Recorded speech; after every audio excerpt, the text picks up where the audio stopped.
Merci d'être avec nous. Il est 20h44, je ne sais pas s'il y a encore du twist ce soir. Si vous nous rejoignez, nous sommes en direct. Allez, on va faire le point sur Jade and Joy, Hallyday, avec Myriam Grandra-Asra, Myriam Palomba. Elles vont faire 7 à 8 dimanche. On a quelques infos déjà sur cette vidéo, cette interview inédite. Regardez, c'est vrai que tout le monde s'intéresse à Jade et Joy. Il paraît que c'est des stars. Absolument, Jade et Joy. Regardez. Je les aurais pas reconnus. Ce sera la première interview de Jade et Joy Hallyday qui se sont confiées à Audrey Crespo-Mara dimanche à 19h15 dans l'émission 7 à 8. Elles raconteront leur vie à Los Angeles et évoqueront la mémoire de leur père. Elles avaient envie d'en parler, assure la journaliste qui a raconté qu'elles étaient tout de même très stressées au début de l'interview. Déjà parce que c'est leur première interview à la télé, mais aussi parce qu'elles pensent autant en anglais qu'en français.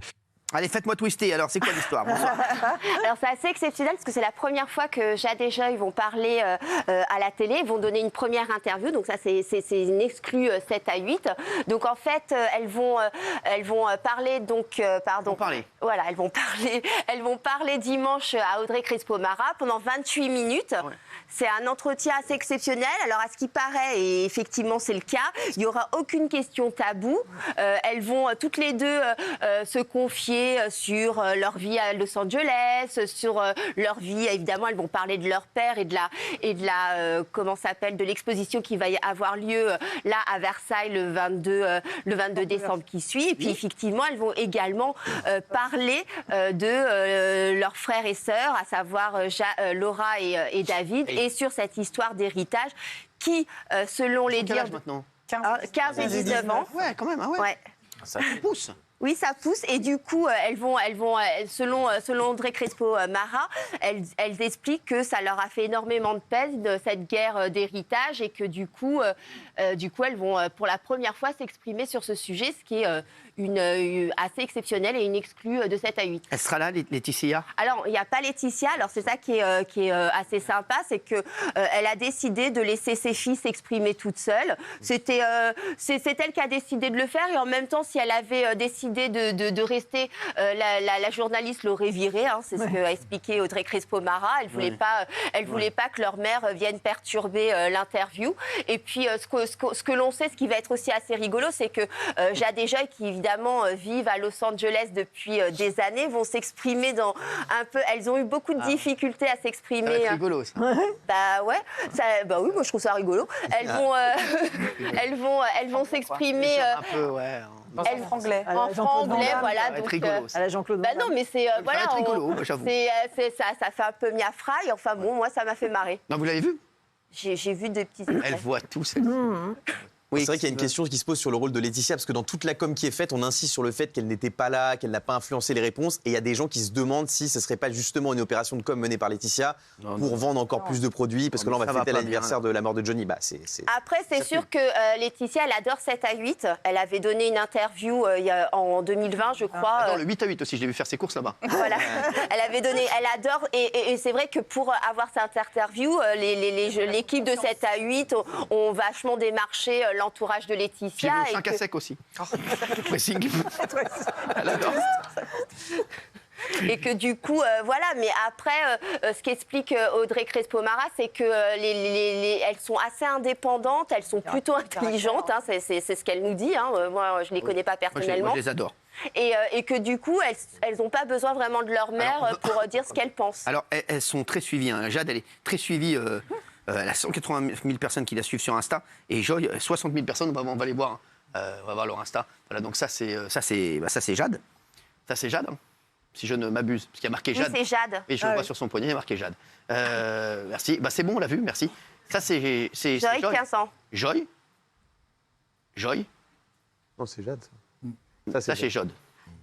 Alors justement, elles vont réagir aussi sur toutes les critiques qu'elles reçoivent. Moi, je trouve qu'elles font ce qu'elles veulent, elles ont le droit. Non, mais sans rigoler. Là, elles vont en parler parce que c'est vrai que sur les réseaux sociaux, vu leur tenue, etc., elles reçoivent pas mal de critiques. Donc là, pour la première fois, elles vont s'exprimer et ce ne sera pas leur maman qui s'exprimera à leur place. Toutes les jeunes filles font des photos comme ça. Et parce que c'est Jade et Joy, on leur tombe dessus. Franchement, elles font ce qu'elles veulent. Moi, je les adore, je les trouve d'arca. Je trouve qu'elles ont un truc. Hein, je pense qu'elles sont très sympathiques, Jade et Joy. Donc elles reviennent et donc on va les voir dimanche soir. Voilà, on les voit pendant 28 minutes. Elles vont se confier. Tu nous feras un débrief. Avec plaisir. Alors, de son côté, il y a Laura Smet. Ah oui, qui est hyper énervée. Qui est hyper énervée. Hyper vénère contre Jean-Claude Camus. Oui. Parce qu'on va voir, Jean-Claude Camus, il est revenu sur les différentes rumeurs concernant la mort de Johnny. C'était chez Jordan Deluxe, le sémillant. Non, Je crois qu'il a des prises de position souvent inattendues et compliquées et que politique. Voilà, exactement. Alors donc Johnny, par exemple, ou Sardou pouvaient dire ce qu'ils pouvaient dire ce qu'ils voulaient, etc. On leur pardonnait tout. À Yannick, on lui pardonne rien. Si vous aviez un conseil à lui donner, vous lui diriez quoi à Yannick Noah? Ne prend plus position?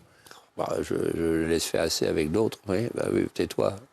Oui. Ferme ta gueule et chante. Alors, c'est pas le bon extrait. c'est souvent le cas ici.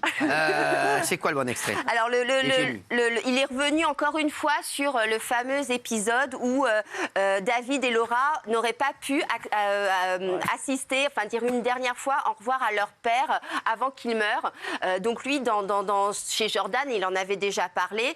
Il dit que c'est pas vrai, que c'est pas du tout comme ça que ça s'est passé et que la vérité vraie, c'est que ce sont les infirmières qui ont refusé que Laura et David voient leur père et que c'est même Johnny qui a refusé qu'ils viennent le voir une dernière fois, contrairement à ce que Laura et David disent. David et Laura disent que c'est Laetitia qui les a empêchés d'assister, de venir dire au revoir une dernière fois à leur père. Qu'est-ce qu'il veut? Non, mais c'est vrai qu'elle est très remontée parce qu'elle dit stop au mensonge. Oui, stop au mensonge. Elle est remontée comme un coucou. Oui, parce qu'en fait, elle dit que Jean-Claude Camus ment et réécrit totalement l'histoire alors qu'elles étaient là dans le salon. Et lui, il s'arroge le droit comme ça de commenter. Ça va, c'est rien de grave, arrêtez. Ah non, mais si, c'est normal qu'elle règle ses comptes quand même. Ça leur a marqué à vie. Ils n'ont pas pu dire au revoir à leur père. Mais la vérité, c'est ça qui leur fait certainement... Hein? Ah non, rien. C'est ça qui leur fait certainement très mal, c'est que finalement, c'est ni Laetitia, ni vraiment les médecins, c'est Johnny qui était à ce moment-là très très mal, n'avait pas envie qu'on vienne le voir. D'ailleurs, Laura et Nathalie Baye étaient venues le voir quelques jours avant, lui avait envoyé un SMS pour venir le voir et il avait refusé qu'elle vienne. Et David, c'est pareil. Mais pour David et Laura, c'est très dur à entendre. Et puis en plus, ce qu'ils reprochent, c'est que finalement, ils ont été prévenus de la mort de leur père une heure après qu'il décède et ils disent même que Laetitia a appelé l'Élysée avant de les prévenir eux et que eux, s'ils ont été prévenus, c'est grâce au médecin qui les a appelés, même pas Laetitia qui est venue les voir. Okay. Donc pour eux, c'est vraiment traumatisant. Une curieuse méthode. Merci en tout cas d'avoir été avec nous. Demain, vous revenez parce qu'il y a beaucoup de choses à voir qu'on n'a pas pu voir ce soir. Non, c'est vrai. Notamment, il y a des trucs importants. Il y a Nicolas Bedos, Stéphane Plaza qui sort du silence et Gilles Verdès qui rentre dans le silence. C'est important. Meilleure nouvelle. On va passer aux invités.